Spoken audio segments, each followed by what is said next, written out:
Well, a lot of people have asked me to give my opinion on this Gay Jesus Netflix Christmas special. If you hadn't heard about it, here's the Daily Wire.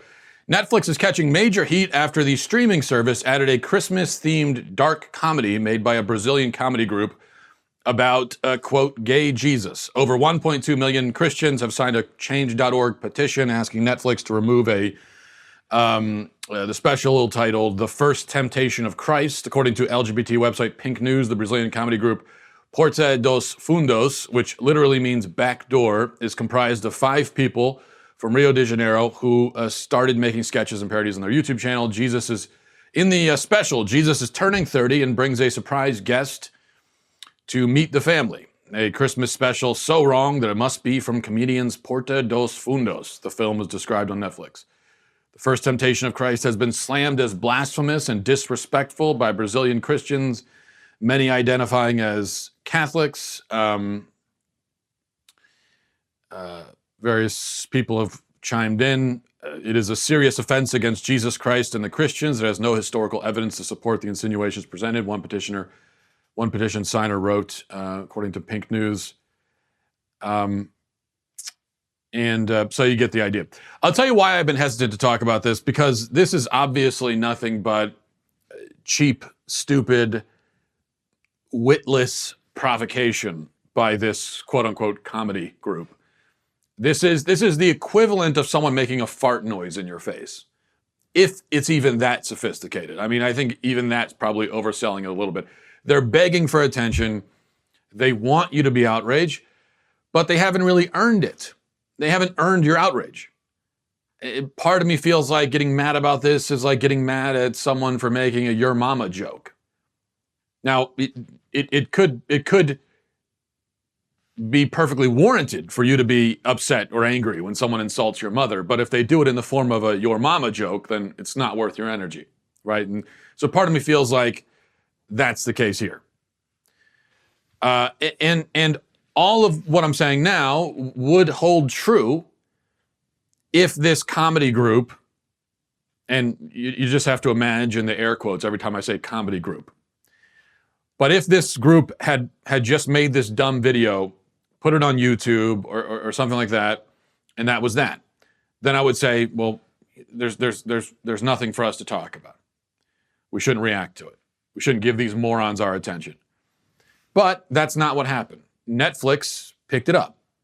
Netflix, a billion-dollar company, one of the most powerful media companies in the world, they lent it their tacit endorsement and are now distributing this video, putting it in front of millions of people's eyeballs. And that's why if we take our faith seriously and we have any self-respect, then we do have to speak out against it. Even though, as I said, I understand the argument of don't even pay attention to it, these people are total idiots. But it's not about them, it's really about Netflix. And in fact, the stupidity of it, the absolute idiocy, as at some point I'm gonna remember to turn my phone on silent when I do a show. You know, I'm a professional, if you hadn't noticed. But really the stupidity, the idiocy of it, it just makes it all the more worthy of condemnation when you add in the Netflix factor, because it's not like this is some brilliant and provocative cinematic work. Okay, the Last Temptation of Christ, that Scorsese movie, which is sacrilegious and blasphemous, came out 30 years ago in the 80s or 90s or whenever it was. And I don't know if Netflix has that on their platform. They probably do. But they could always use the excuse of, well, this is a legitimate movie made by one of the great masters in Hollywood, which is true. And so we're going to put it on the platform. Now, I think it's a really bad movie on top of being sacrilegious and blasphemous. It's Scorsese's worst film by, I think, a long shot. But at least they can use that excuse there. Not with this. This is, again, entirely witless, lacking in any kind of real humor or intelligence. The whole joke is just, hey, Jesus is gay, haha. That's the whole thing. So you might as well have a guy standing in front of the camera for 45 minutes saying that over and over again, because that's the entire joke, that's the punchline, that's all there is going on. The point is, even from the perspective of the godless folks over at Netflix, there was nothing here that warranted it being added to their platform. No artistic quality, no comedic quality to it. Nothing. The only thing is that it was a smack in the face to Christians. So Netflix added it to their platform solely and entirely because it spits in the face of Christians. So Netflix obviously felt that, yeah, well, there's not much going on here, but it spits in the face of Christians, so we like it. We're going to add it for that reason and for no other reason. And if that's the message, if that's what Netflix is saying to us, if they're saying, we hate you, we don't respect you, we don't want your business, then I think we should give them what they want, which is the loss of our business. This isn't even a boycott. This isn't about boycotting or anything like that. This is a company saying, screw you people, we hate you, we don't want your money. And so what are we supposed to say? But okay, fine. It's like if you go to a person's house party and they make it clear from the moment you walk in the door that they don't want you there, they hate you, they don't respect you. Are you going to stay at the party? Why? You're going to stay at the party when you're not welcome, it's uncomfortable, you're being abused? You're going to leave. It's not even that you're storming out or making a scene. It's you're obviously not wanted here, so okay, I'm going to leave. Netflix obviously doesn't want our business, so all right. They have every right to put that garbage on their platform if they want to. They don't, but it's clear that it's put there simply to kick us in the shins, basically, as Christians. So, all right, message received. Now, I also want to echo the point that many have made already, and it's a good point, so I think it should be repeated. Because I know some people will try to defend Netflix and this quote-unquote comedy troupe by saying, well, there's value in taking down sacred cows, in insulting the things that people hold dear, just for the sake of it, just because, as an expression of creative freedom and blah, blah, blah. Now, I don't buy that argument. I don't think there is value in tearing something down simply for the sake of it. I think there's value in tearing something down if it deserves to be torn down. If it needs to be torn down, then yeah, tear it down. And if it needs to be torn down and it's something that people cherish, then so what? They shouldn't cherish it, okay? But tearing something down for the sake of it, I don't think there's any value in that. But at any rate, that's not even what these cowards are doing. Because notice, they do this to Christians, they do this with Jesus. They would never do this with other groups, like, for instance, Muslims. Okay, so you're not going to see a hilarious comedy sketch where Muhammad is a gay man, where the whole punchline is Muhammad is gay. You're not going to see that. You're only going to see that with Christians. So that last refuge of claiming this is about freedom of expression, this is about free speech, this is about being bold and brave. It's not brave. But to insult Christians, that what's brave about that? Everybody does that. Everybody in Hollywood does it. The media. So you insult Christians, then you know you're putting yourself on the same side as all of the most powerful institutions in the West. And especially if you're a filmmaker or a comedy troupe, Hollywood's going to love it. They do it all the time. Nothing brave about that. And your own physical safety will not be threatened because Christians don't respond to these kinds of provocations with suicide bombs. That's just not how Christians respond to this stuff. So nothing brave, nothing courageous. Now, to do that with Muslims, with Muhammad, now you're putting something on the line. Now you're risking something socially, because that's not going to be accepted in Hollywood. And you're also probably risking your physical safety. So you're not going to do that, no, because it's not about that. This is about just scoring a cheap point. And as I said, fine. Netflix doesn't want our business. That's all. They don't want it. Why would anyone continue to give their business to someone who doesn't want it? If you walked in to the local grocery store and the owner came out and said, "You're a piece of garbage. I hate you. I don't want you in here. Your money is no good here. Screw you." You turn around and leave, right? How emasculated and henpecked would you have to be to say, "Okay, but I'm still going to give you my money. Will you please take my money, though? Will you please still take it? I know you hate me, but will you take it?" No, we're not going to do that. We shouldn't do that. Before we move on here, let's check in with our friends from Honey. Honey is a free browser extension that automatically finds the best promo codes whenever you shop online. This is something you really want to pay attention to as we get into the holidays, as we get into Christmas. This means you always get the best deals without even trying on over 20,000 sites, such as Amazon, Target, Best Buy, and more.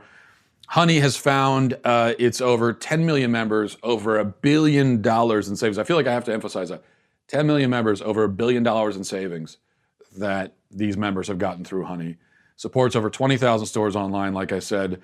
And if you don't want to believe me, then go and check out the over 100,000 plus 5-star reviews on the Google Chrome store.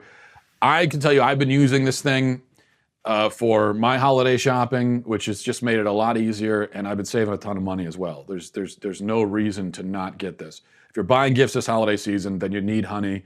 And if you're not buying gifts, and you probably know someone is, so let them know about it. Honey can help you make sure that you're getting the best price for whatever you're buying. It's free to use. It installs in just 2 clicks.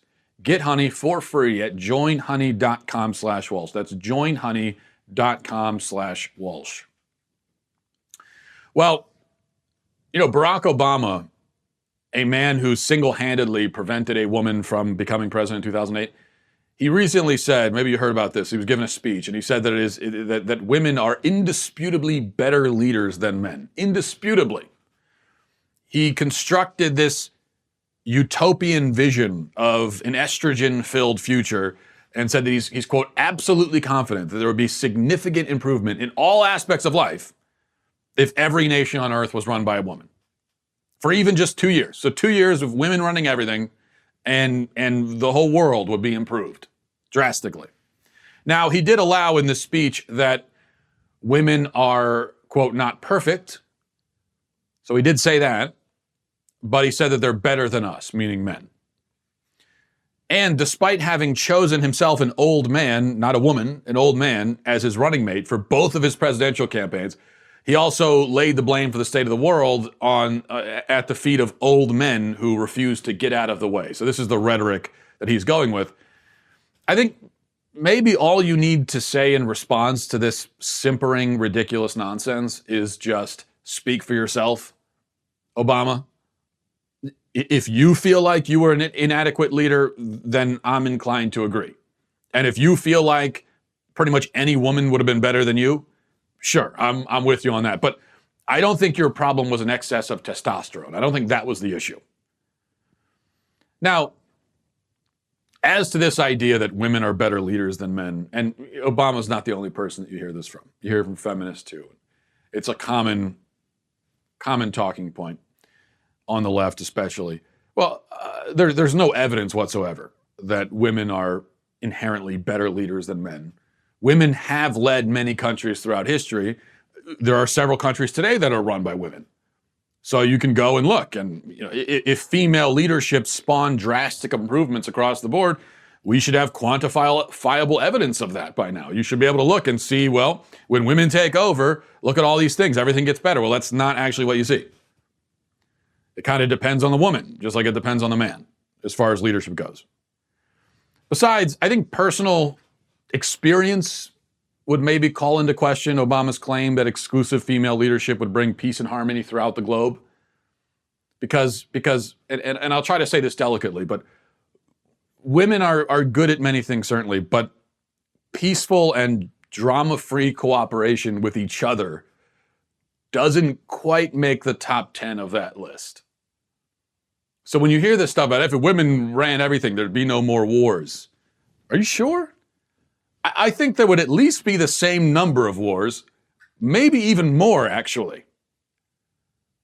Because that's not, it's a stereotype that women often struggle to get along with each other. It's a stereotype, but it's a stereotype for a reason. There's definitely a lot of truth to it. But the larger point, putting that aside, because as I said, when it comes to leadership, really it depends on the person. There are some women who would make great leaders. There are some women who would be terrible leaders, just like with men. But the larger point is this, and I always go back to this. I feel like I have to go back to it because I think we need to demand consistency from people. And the problem for Democrats is that they can't engage in this kind of you go girl stuff anymore. It's like they somehow keep forgetting all the things they've been saying about gender for the last 10 or 15 years. They can't talk about the gifts and abilities of women, nor can they contrast women with men in order to highlight the advantages of female leadership and so on. It's not just that they come off like pathetic suck-ups when they do that, but it's that their own ideology precludes this form of sucking up. You can't do it anymore. Because these are the very same people who tell us that women are equal to men in every respect, and there is no such thing as a unique female personality trait or unique female characteristics. And by the way, if there was, if you could say, now Obama wants to say that women are, he wants to ascribe certain positive personality traits to women. And if you're going to go down that road, then you also have to allow that there are negative personality traits that are unique or specially manifested in women.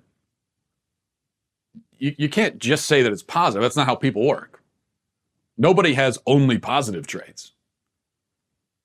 But regardless, this is a road you can't explore at all if you're on the left. Because Democrats would actually reject the idea if you ask them that there are any personality traits exclusive to women, good or bad, actually. And in fact, they won't even admit that female reproductive organs are exclusive to women. They won't even admit that a woman's body is exclusive to a woman. By their version of reality, there is no objective difference between men and women. And as I've discussed plenty of times in the past, they aren't willing or even able to offer so much as a definition for woman. So when Obama says women this, women that, women we've got, if you were to raise your hand in the audience and say, you keep talking about women, what is that? What do you mean by that? He wouldn't be able to answer the question. He could not answer it. When I say could not, for someone like Obama, it's not that he doesn't know the answer, but his ideology prevents him from saying it. He knows the answer. He knows what a woman is. Most of these people on the left do. Especially the older people on the left, who lived, say, 40 or 50 years of their lives, never once entertaining or mentioning this idea that men can get pregnant and all this kind of stuff. And then in the last 5 or 10 years, they switched courses and abandoned the scientific reality that they had known for all that time. So Obama knows the truth, but he can't say it. He won't say it if you ask him. And so that's it. According to them, anyone with any body and any brain and any character trait can be a woman. Also, any person with the body and brain of a woman can be a man or something else entirely. And this state of affairs makes nonsense of all feminist rhetoric. It all goes out the window. A statement like, women are better at such and such, requires that women are a discernible group with identifying features in common. When you say women, you have to be referring to something. If they aren't, then nothing can be said about them, good or bad. Women are everything at once and nothing in particular. In effect, they don't exist. There is no such thing as women anymore. There are no women, there are no men. We are all part of some ambiguous mass of indistinguishable humanity. That's all there is anymore. And that's supposed to be Obama's message. Doesn't make for a very inspiring speech, but that's supposed to be his message. And I think we have to hold them to it. That's what I say to conservatives. Even if you sound like a broken record, which I do sometimes or often, we got to hold them to this. That's their claim. That they have their gender ideology. We have to hold them to it all the time. So anytime they start talking about women, they start acting like the word woman means something to them, we have to step in and remind them, oh no, that you can't use that word anymore. That doesn't mean anything to you. And if they protest that it does, then just ask them, okay, what does it mean? They can't answer it. I think that we should just never move on from this fact. We should never move on to talk about anything else. Because the fact is, you've got one half of the political divide that these days cannot define the word woman, and we should never move on. We should force them. It's like, how can we move on and talk about anything else when you don't even know what this word means? This is basic words that you don't even know what they mean anymore. You need to figure out what these words mean, or we really can't talk about anything.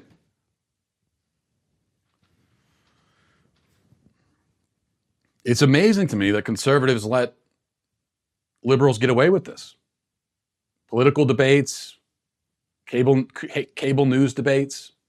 Conservatives will sit there and let liberals use a word like woman, and they never stop and say, what does that mean to you?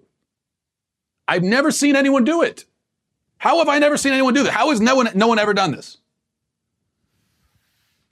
I want to see a leftist put on the spot, on TV, with this question. That's what I want to see. So if you're a conservative watching this and you're going to do a cable news hit, if you're in the media or you're a politician, you're going to be doing a debate sometime,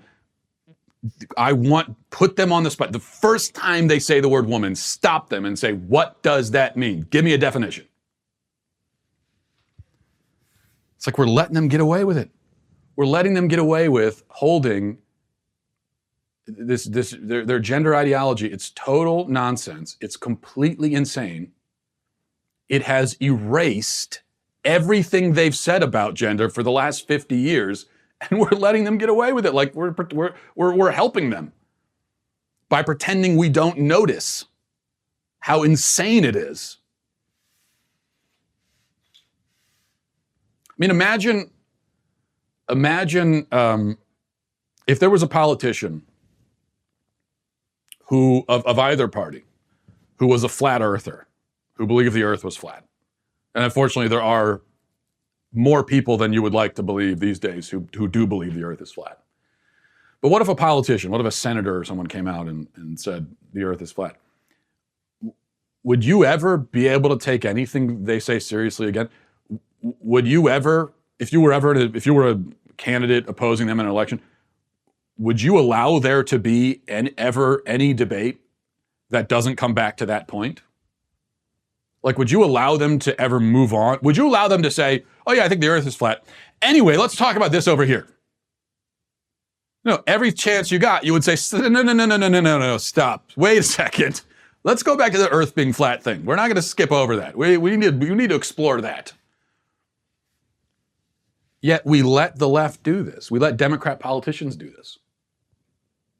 They have all made a claim about science that is as insane. In fact, I would say more insane than the claim that the earth is flat. Their claim that a biological male with male reproductive organs can be a woman. Their claim that men can give birth. Every Democrat on the national stage, every single one of them, would claim or has claimed that men can give birth. They all believe that, or at least they will pretend to believe it. That is, again, as crazy. In fact, no, more crazy, much crazier than saying the earth is flat.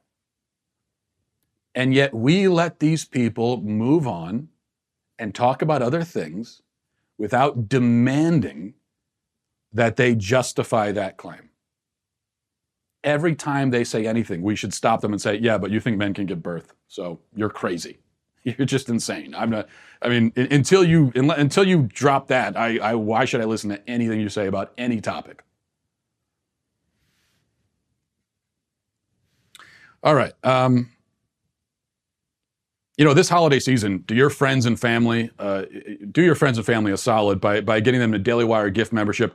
And the good news for you, from now till January 1st, and so this doesn't just end at Christmas, it goes all the way to January 1st, all Insider Plus gift memberships will be 25% off. That means your loved ones will get all the fantastic perks, plus the majestic, glorious, beautiful leftist tears tumbler, and you'll get the savings.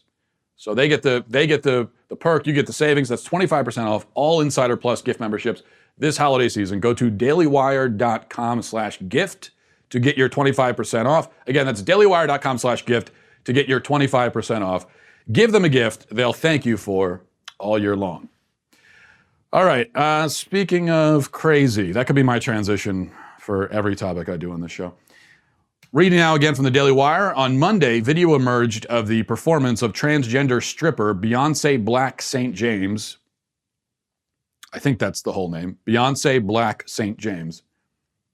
I'm thinking probably not the Christian name. At the annual conference of Seattle and King County officials on solving homelessness on December 9th. Christopher Rufo, a contributing editor for the City Journal, posted the video on Twitter commenting, "Here's how they're using taxpayer money." The incident in question prompted the King County Department of Community and Health and Human Services to place Kira Zylstra, organizer of the conference at South Seattle College, on leave last Thursday. Journalist Erica C. Barnett reported Denise Rothleutner, deputy director of King County's Department of Community and Human Services, said in an email, the department is aware of an event that occurred during the All Home annual conference on December 9, 2019. We have placed the director of All Home on administrative leave pending the results of an investigation into the event and the leadership of All Home. The Seattle Times reported that Zylstra was paid roughly $123,000 annually, according to a county spokesperson. The Times added that the only note on the agenda for the annual conference was lunch with cultural presentation, without a warning or announcement about the performance itself. Now, there is a video of this performance of the transgender stripper. I will not play it, especially after everything I said last week about pornography. But it is out there. Cultural presentation. Have you ever heard a better euphemism for something? That's the euphemism they're using for a transgender striptease. A cultural presentation. Can you imagine going? That's all they put on the agenda, apparently. You would have no idea. They said, come down for lunch, we're going to do a cultural presentation.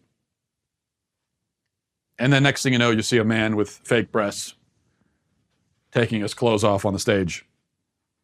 Where is the culture in that? What's cultural about that? Where is the culture in a male with fake breasts taking his clothes off?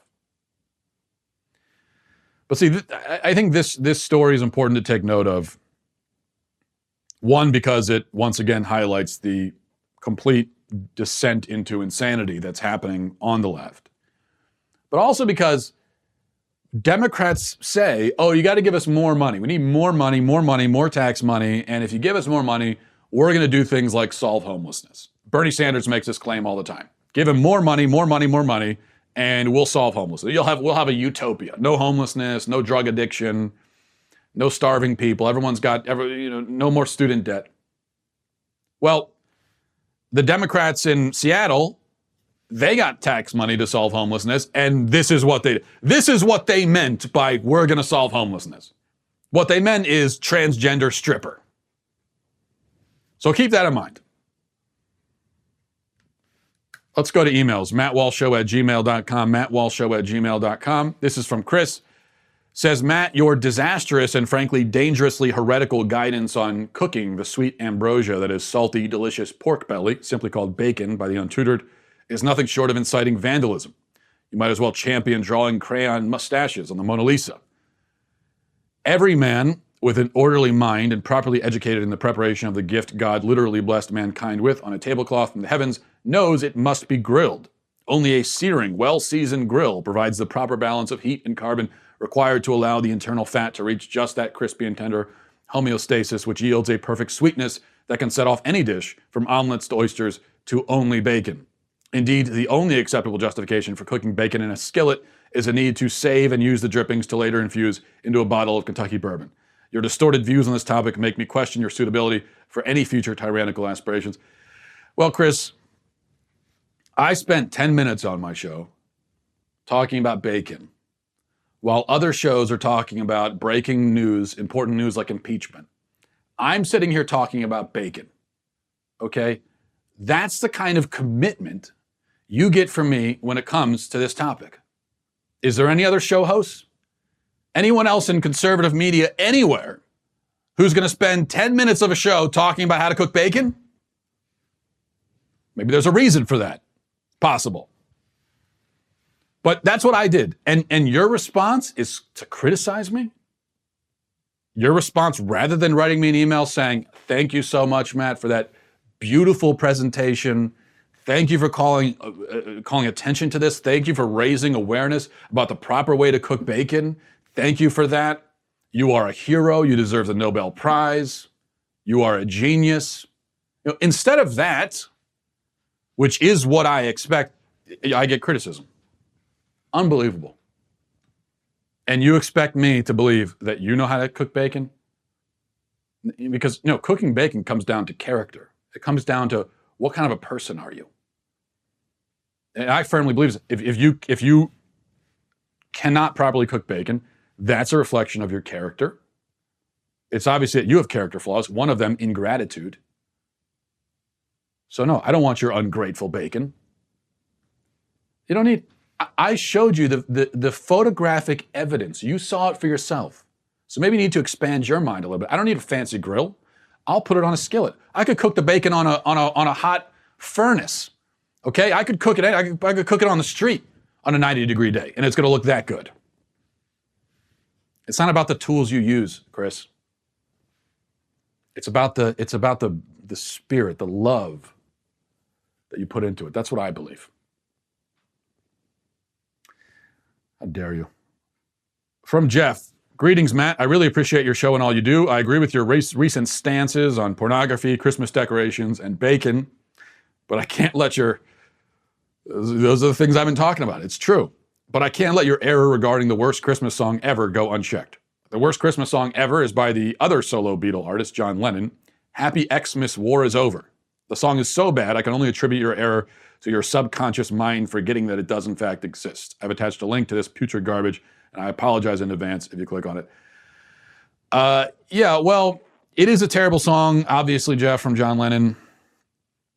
He had a few terrible songs, that being one of them, but everyone knows it's a terrible song. So this is like Christmas Shoes or that benefit song from the 80s. What was it called? Do They Know It's Christmas? Everybody knows those are terrible songs, and you don't really hear them that much anyway. The fact that Wonderful Christmas Time is played so much and it's embraced by so many people is what puts it over the top as the worst Christmas song of all time, in my view. It's like if we were talking about the worst movie of all time, you could go the easy route and say Battlefield Earth, or what was that Ben Affleck J-Lo movie from the early 2000s, Jiggly or Geely or whatever it was called. You could say, well, those are obviously those are in the running for the worst movies of all time. But everyone knows they're terrible. Nobody likes them. So that's why I would say the worst movie of all time, in my opinion, the worst movie of all time is Avatar. Because it was really, really, really, really, really bad and boring and derivative, bordering on plagiarizing, but also it made $1 billion, which accentuates the badness and makes it all the more important that we denounce it. And so that's what I would say about Wonderful Christmas Time. Clearly, there are other songs that are just as bad, objectively speaking, but it's the fact that this song is played incessantly. And I really don't know why, because I haven't met one person in my life ever who likes this song. And I've asked all of them. Every person I meet, I ask them this question. It's kind of weird. It's an obsession of mine. If you couldn't tell, because I spent 15 minutes on that. Spent 15 minutes on Wonderful Christmas Time, dissecting it line by line. The next show, I spent 10 minutes on bacon. Anyway, this is from Sarah, says, hi, Matt. You gave us your thoughts on the worst Christmas song ever, but what is the worst version of a classic Christmas song ever? I'm going with the Johnny Cash Hark the Herald abomination. Now, I had no idea that Johnny Cash did a Hark the Herald rendition, but he did apparently. So let's take a quick listen to that. Hark the herald angels sing, glory to the newborn King. Peace on earth and mercy mild, God and sinners reconciled.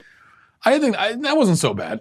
I love Johnny Cash, so I'm biased. It's not great. It's a little weird. Not really Johnny Cash's style.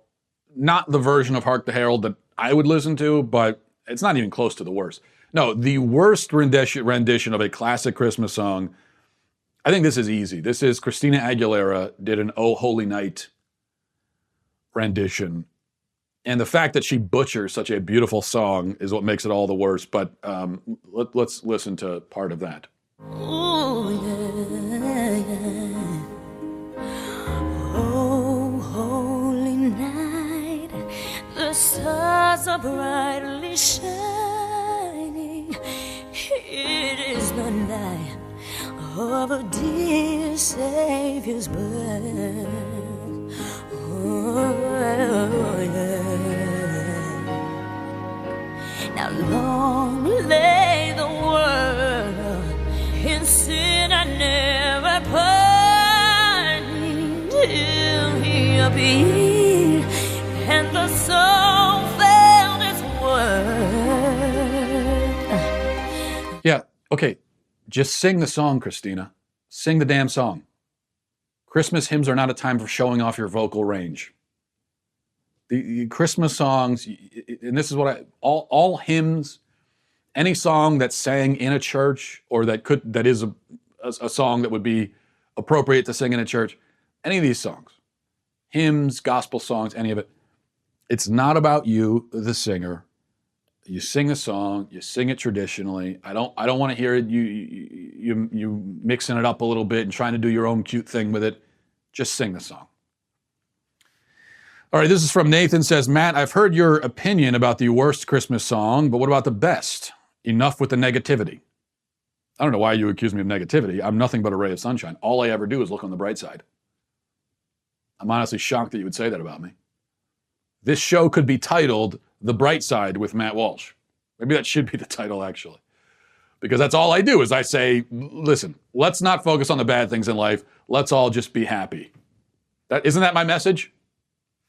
Anyway, best Christmas song. Well, there are two categories here. There's the secular commercial Christmas song, the traditional hymn. Obviously, the hymns are better, but I'll give you the best of both categories. So for commercial songs, the best is obviously White Christmas, specifically the Bing Crosby version.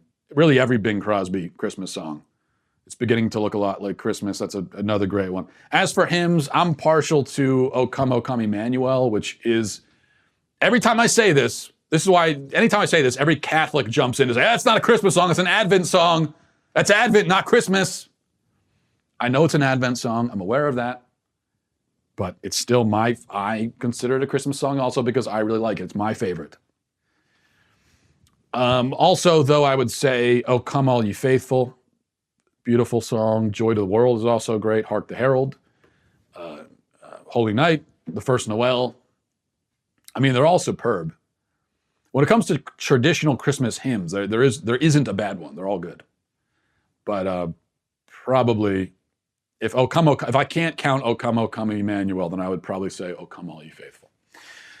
Now, this is from, we'll do one more. This is from, well, there's no name given. Says, hey, Matt, my husband and I are new listeners to your show. We really appreciate your humor and the topics that you cover. My husband and I recently had a son, and on our journey to becoming parents, we went through fertility treatment. Thank God that we didn't need to do IVF, as IVF would not have been an option for us as pro-lifers. IVF, as you probably know, harvests and fertilizes a dozen eggs at once, but the woman is only given 2 of those eggs during implantation. The woman is then given the option for the renaming, or for the remaining, I should say, now embryos to either be donated to science, thrown away, or adopted out. Or frozen, right? Indefinitely, I think, isn't that also an option? The adopted out part caught my interest. Embryo adoption is definitely a thing. It also apparently is way cheaper than IVF. I think $500 instead of $10,000 per cycle as average prices. This seems like a great alternative to IVF instead of just adding to the number of frozen or discarded babies. They even allow for a fee, of course, to know the gender and test for abnormalities or diseases prior to adoption. What are your thoughts on adopting an embryo, and do you think that it's strange that more people haven't heard of this as an option? Maybe because it lends itself to the argument that life starts at conception. I mean, if you can tell the baby's gender or genetic makeup before they start growing in the womb, how can they still debate that it's human life? And how do you adopt someone if it's not human life? Thanks for your time. Look forward to hearing your thoughts. So this is a fascinating topic. And as you correctly point out, this is the problem, one of the problems with IVF. You end up with these extra fertilized eggs, which are then frozen, indefinitely discarded, handed over to a science lab, as you mentioned, or adopted. But this is the most blatant example of the commodification of human life that I can think of, where you have surplus embryos that you now treat like packages of ground beef that you store in the freezer, throw them out when they've been there too long. Yet, the fact remains that people do this. And so the embryos are there. And now I think there's something like 1 million frozen embryos in the country right now, as we speak. And so something has to be done with them. And it would seem to me that adopting them would be a very valid and moral path to explore. The other options are some form of destruction. So it seems obvious to me that adopting them and letting them develop and grow and have a life is the best option. I don't see how someone could argue that destroying them is better than that. Now, so that's what I would say about embryo adoption. I think it's considering, you could argue that, well, this commodification of human life that's happening is a bad thing, a moral atrocity, and so even by adopting the embryos, are you somehow participating in that process, helping to perpetuate it? I guess you could make that argument. I wouldn't find that argument convincing because I don't think you are participating in it. I think you're coming in to rescue these human life from the clutches of destruction. I do think there's another aspect to this question, though.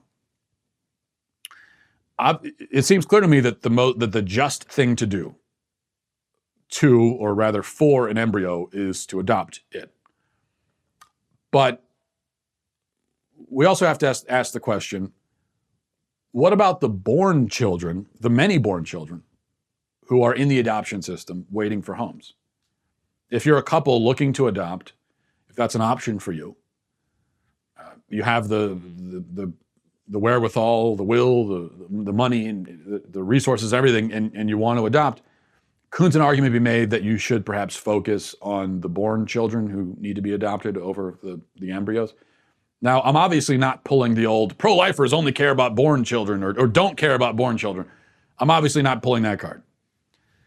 But I think that it's clear that born children have a capacity for suffering, for longing, for desiring a bond with a family that frozen embryos do not. This doesn't mean that the frozen embryos are unhuman. That's not the argument I'm making, don't get me wrong. But does this factor mean that when deciding which to adopt, our focus ought to be on the child who is actively waiting for a family and who is really suffering from the want of one? I think a good argument could be made in that direction. Now, there's a lot we don't know about embryos, human embryos. There's a lot that still remains mysterious, but I think we can say with a fair amount of certainty that they don't have the conscious experience that, say, a 2-year-old child or 3-year-old child or a child of any age has in the adoption system. And so when you think about it that way, I think that adds an extra element there. But that isn't to say that couples who adopt embryos are doing something wrong or that they've committed a moral crime against children who are in the adoption system. I don't think that at all. At the end of the day, you got to do what's right for your family. I just think that's another factor to weigh. And for me, I know that is what would stop me from adopting an embryo, because if I was exploring adoption, I probably would be focused on the children who are waiting in the system, really suffering and wanting and waiting for a family. All right, but really interesting topic, and I appreciate the email. I guess we'll leave it there. Thanks everybody for watching and listening. Godspeed.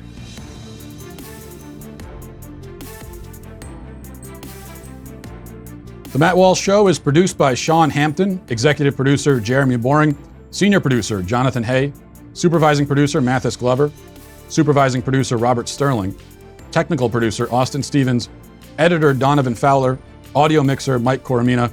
The Matt Walsh Show is a Daily Wire production. Copyright Daily Wire 2019. If you prefer facts over feelings, aren't offended by the brutal truth, and you can still laugh at the insanity filling our national news cycle, well, tune in to The Ben Shapiro Show. We'll get a whole lot of that and much more. See you there.